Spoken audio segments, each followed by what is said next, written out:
Hey team, welcome back to the Burnout Series. I'm Koning of Equenti Leadership and Learning.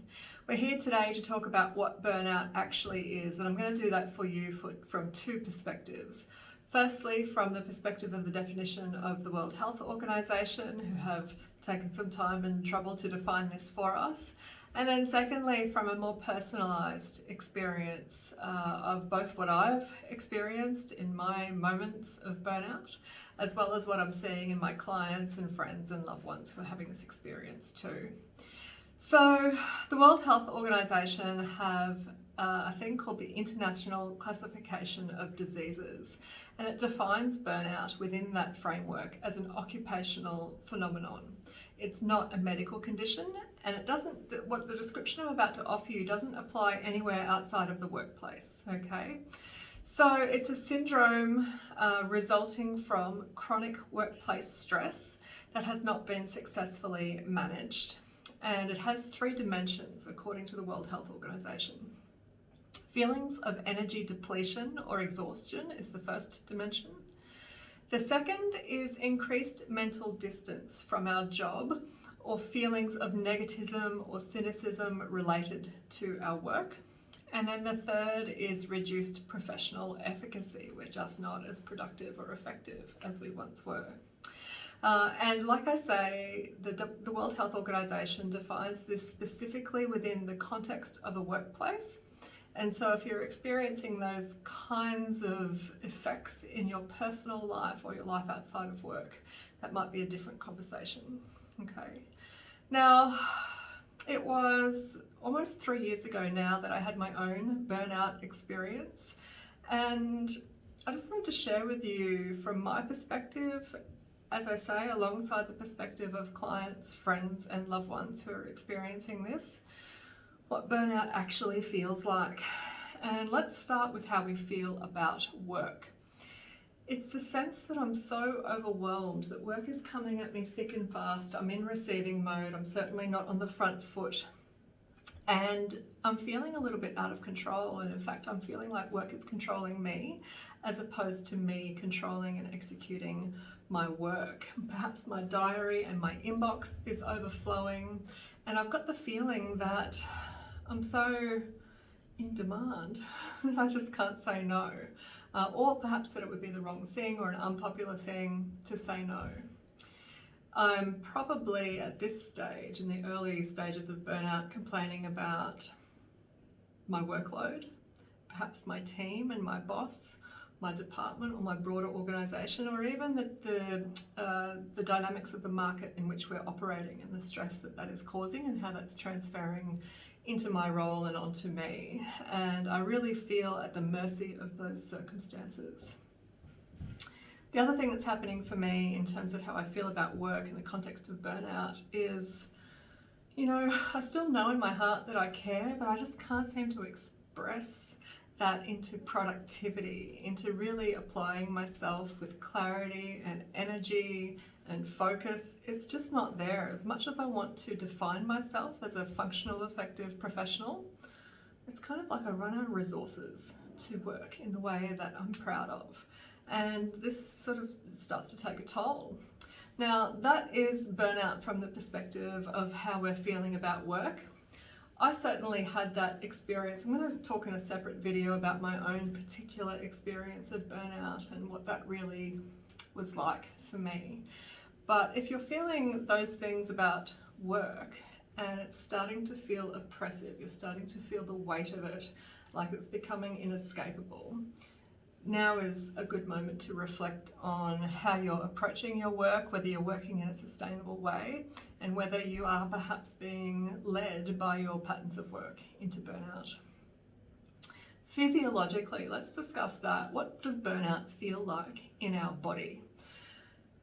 For me, and for others I speak to, it's this state of constant exhaustion, almost like our body is like the burning with the lactic acid that comes with exhaustion, as if you've just climbed a mountain or run up some stairs. But this is like almost like a daily experience. We might wake up that way, we certainly end the day that way, we might feel that way throughout the day, but our body is just drained and exhausted. We might not be sleeping well, so we might have poor or interrupted sleep. Perhaps it takes us a long time to get to sleep. Perhaps we're waking in the middle of the night, waking too early, or conversely, sleeping too long in avoidance of that sort of experience of burnout. When we're running, when we're prioritising work, when we're not feeling in control, we're also likely, on a physiological front, to make poor food choices. So for me, I certainly did. I was driving all over the countryside, eating what seemed to be available at the time. Definitely put on weight. For other people, I know that they're losing weight because they're stressed and they're not taking care of themselves. So that can happen too.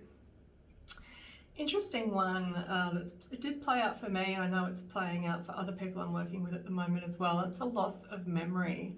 It's kind of like your brain is so full and you're operating with such adrenaline, anxiety, oppressive sort of fear that we're not ever doing enough. It feels like we just can't take any more information in, that we can't retain it and we can't recall it, and it makes us forgetful. And certainly we can have whole conversations that we can't remember either having or having the details of, and that is certainly a sign that you might be in or approaching burnout.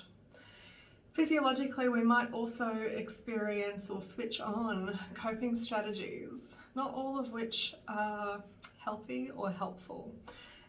So we might increase our alcohol intake, smoking, drugs, gambling for some people. Even excessive exercise can be a coping strategy, and that is something for you to consider. If you feel like you're in burnout or approaching it, what are your coping strategies and how healthy are they? Do you find yourself pouring that glass of wine at the end of the day on a Monday, not just a Friday or a Saturday, but perhaps throughout the week, as a way of switching off, as a way of feeling that release and relief from the burnout? What are your coping strategies? It can affect our relationships. It can affect our professional relationships and how functional and healthy they are by way of the deterioration in the standard of our professional communication, even our patience and our tolerance for our colleagues. It can affect our romantic relationships and our friendships because it feels like we just don't have anything left for anyone else outside of getting the job done. And certainly if we let that go on for a period of time, well, we all know what can happen when those relationships deteriorate.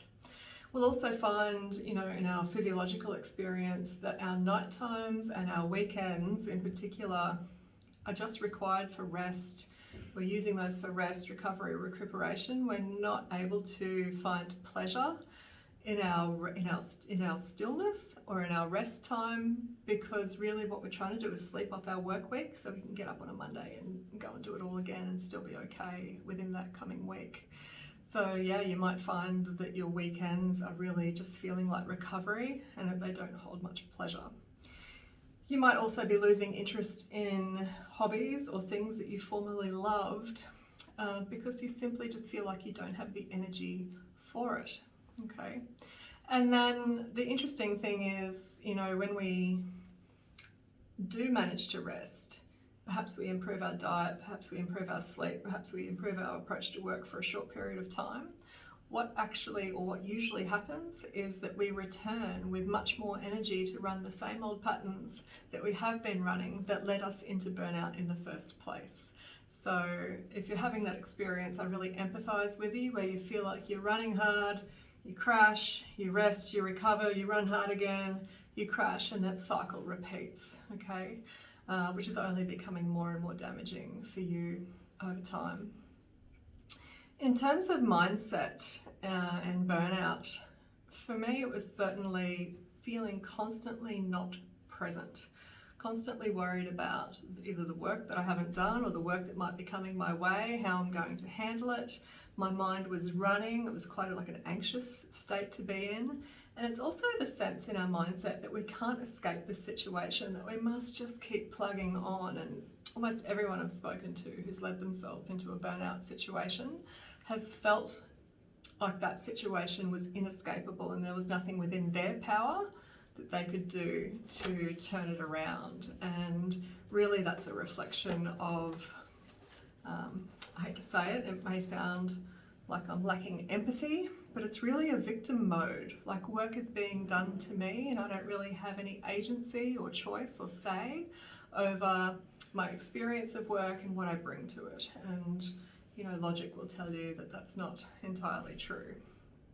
We can also be blaming others for the conditions that we're working in, the stress that we're experiencing, or the overcommitment that we're experiencing, without realizing that a lot of that we do have power and choice over. And the interesting thing about the burnout mindset is that we are driven to continue with the patterns of work that lead us into burnout. It seems like when you're heading towards burnout, it kind of seems like the only thing you can do is just keep going, grit your teeth, grin and bear it, apply yourself, work harder, just get to the bottom of your inbox, just clear your diary for this week, just get over this workload hump, just get through the end of this financial year, for example. So I think it's quite a common thing in our mindset as we're approaching or in burnout that it all feels out of our control.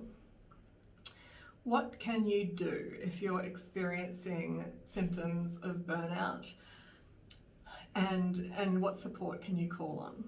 So the first thing to do is to realise that the patterns of work that are leading you to burnout are a result of your patterns of thinking, your core beliefs, and they need to be challenged. Okay, they are actually our choice. And even though it might feel like we're in an organisational environment that is coming at us constantly with thick and fast with professional demands, it really is our choice to be in that environment, and it's our choice about how we respond in that environment. And so that is sort of the first thing I recommend if you're approaching or in this burnout situation, is that you start to realise and remember the power of your choice in this situation. The strategies alongside that choice, the strategies that we run as we're approaching burnout, those of overworking and overcommitment and overwhelm, are actually strategies that we choose, and we wouldn't run them unless they're working for us in some way. And you may say, Ange, how is it possible that those unresourceful strategies could be working for me? Are you mad? What I can tell you from my own experience and from coaching several clients through and beyond out of this burnout experience is that we don't run strategies that don't work for us. There will be some payoff for you. Either it might attract support into your world, that people actually gravitate towards you with help and sympathy and care and concern. It might be something that you're lacking in your world. It might mean that running patterns of overwhelm and overwork allow you to avoid other things in your life, other decisions or emotional experiences that should be faced, but you really don't want to have to deal with them right now. You really don't want to have to feel them, and therefore overwork becomes a strategy so that you don't have to deal with that stuff. It's a very painful place to be. When we're running those strategies to avoid feeling or to attract care, or for any other number of reasons you might be running these unsustainable patterns of work, it will lead to exhaustion and it will lead to burnout eventually. And so we're looking for moments of relief. Anything that provides a healthy, functional expression of relief is to be encouraged. Now, there are two key avenues that I'm going to recommend for you. The first one might seem obvious, but that is to reach out to a professional for support. That might be a GP, it might be a psychologist or a counsellor. It might even be a coach or mentor, which is what I did. I had a couple of mentors and coaches that saw me through this period alongside some support from a GP. But really, you want to reach out for that support before you have one of those bottom of the barrel moments. And I'll talk about what that looked like for me in a future video. But if you know that that moment is coming, you know that you're headed towards it, it feels out of control, like you can't escape it, and you are heading towards burnout, you can feel that exhaustion in your body, it is time to reach out for a conversation. Choose the avenue that feels most natural to you. And certainly, if you were to reach out to me as a coach or a mentor in this situation, I'd also be recommending that you follow other courses of action around your general health. So consider that. The second thing I want to recommend is that you allow yourself to relax into moments of rest and to experiment with stillness. Not only does that help recharge you, it will allow you to experience what comes up for you when you are in that stillness, when you are in that rest state. I can guarantee you that what you experience there will be what you are avoiding when you are running those patterns and strategies of overwork. So I'd like to sort of take the opportunity to explain that to you more. If you want to reach out to me for a personal conversation, I'm always here for a phone chat. You can drop me an email. I'll put my contact details down below in this video. But I really just wanted to run through with you today what is burnout, how the World Health Organization defines it. It's a workplace syndrome with those three elements of energy depletion or exhaustion, mental distance and like a lack of care for our job, and feelings of reduced professional efficacy. We can't be as effective as we'd like to be. And then I've just taken you through some of the things around how we feel about work, the physiological experience of burnout, and the mindset we're likely to be experiencing. Your job, if you're in this situation, is to reach out for a conversation to your GP, to your counsellor, to your coach, to your mentor. You can welcome to reach out for a conversation with me, and I'll help direct you around those resources as well. And take a moment of stillness. Take a pause. Allow yourself rest. See what comes up for you. They'll be the things that you'll need to deal with and face so that you can stop running this repetitive pattern of overworking. I hope that's helpful for you guys. I'll be back soon with another video in the Burnout series.